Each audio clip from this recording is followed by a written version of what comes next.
Une place de septième, une qualification en play-off, un public toujours aussi nombreux à Cherblanc.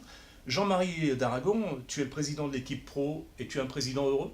Ah oui, président heureux parce que les objectifs ont été amplement atteints, même dépassés. Hein. On visait le maintien et les playoffs qui étaient la cerise sur le gâteau. Une salle pleine, oui, mais j'aimerais que les spectateurs ne soient pas seulement spectateurs, mais soient aussi des supporters bruyants qui poussent leur équipe. Alors, cette saison, elle a été faite bien évidemment de moments heureux, mais est-ce que vous avez rencontré au fil de la saison des difficultés particulières? Oui, oui, oui, surtout au démarrage, parce qu'il a fallu que les filles se connaissent, que l'amalgame prenne, même s'il n'y a pas eu tellement de changements. Il fallait que les filles s'habituent à jouer entre elles, que Corinne fasse prendre la mayonnaise. Et surtout, ce qui nous a handicapé beaucoup cette saison, ce sont les blessures. Parce qu'on avait un 5 majeur qui avait un niveau de Ligue 2 sans problème. Par contre, on n'avait pas de banc. Et que l'obligation d'avoir les 4 moins de 23 ans, c'est le règlement de la fédération, nous pénalise parce qu'on n'a pas les moyens d'avoir un banc surdimensionné. Il faut avoir 4 filles de moins de 23 ans sur la feuille de match. Et après, on n'a pas les moyens, dans notre budget qui est le plus petit de Ligue 2, d'avoir des filles supplémentaires. Alors, c'est ce qui nous a beaucoup handicapés. Quel bilan tu tires de cette saison? Très positif, hein, très très positif, parce que on a atteint et dépassé les objectifs. On a mal débuté, mais on a fini en boulet de canon, hein, avec que des victoires. Les playoffs, là, on rencontre une équipe très difficile, qui est la meilleure du groupe, qui je pense va monter, parce qu'il n'y a qu'une équipe qui va monter. Mais pour nous, faire partie du top 20 des clubs professionnels français, c'est un exploit pour une ville comme Montbrison. Et une fierté. Une fierté. Que tous les Montbrisonnais partagent. Je pense, j'espère, et les Forésiens. Alors tu viens du monde du foot, ça tout le monde le sait. Tu investis beaucoup pour ce club depuis une dizaine d'années maintenant. Quelles sont ces satisfactions? Qu'est-ce que ça t'apporte? Les satisfactions, déjà, c'est l'insertion dans le tissu local. Et puis ça me permet aussi, avec la politique que nous menons grâce à notre coach qui est d'un très grand niveau, qui est la meilleure recrue du basket montbrisonnais au XXIe siècle, de garder notre identité forésienne. Parce que sur les 12 filles qui ont joué dans l'année, il y a 6 forésiennes. Et pour moi, ça c'est important.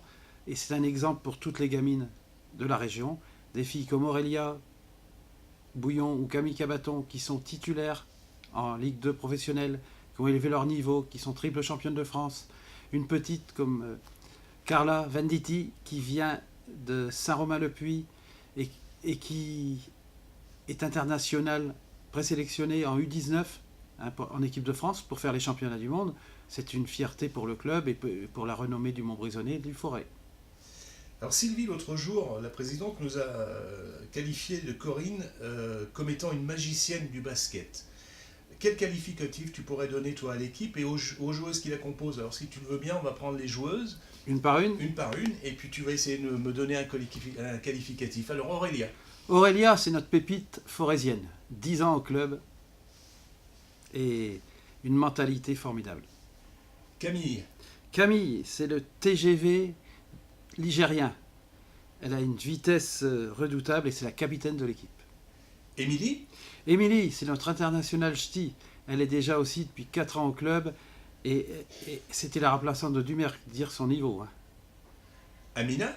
Amina, c'est notre rock camerounais qui est arrivé blessé, qui a retrouvé ses moyens en fin de saison et qui nous a permis de finir en boulet de canon.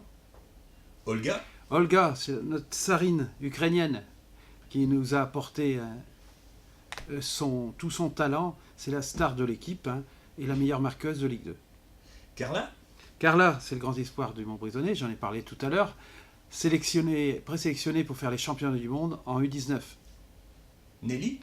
La tour de contrôle limousine, qui a toujours prête et toujours d'humeur égale.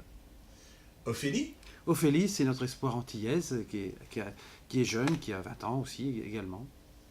Désirée. C'est notre ailière déroutante, qui aussi est jeune, et qui est une espoir qui a fait les équipes de France aussi. Camille. Camille Thomas, c'est notre petite meneuse, qui nous vient du Val d'Aix, du côté de Saint-Germain-Laval et de Boin, et qui est la reine du pays d'Urfé. Quelles sont les ambitions pour la saison prochaine?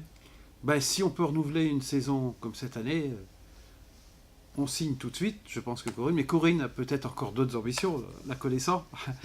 Et si on peut atteindre ce niveau, améliorer un peu l'équipe, tout en gardant, bien sûr, notre identité forésienne.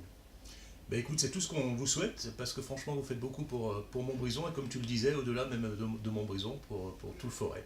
Ah ben, les filles sont les ambassadrices de nos AOC-AOP, la Faune de Montbrison et les Côtes du Forêt, Merci. pour la renommée nationale et internationale de la ville et du forêt. Merci beaucoup Jean-Marie. Merci Richard.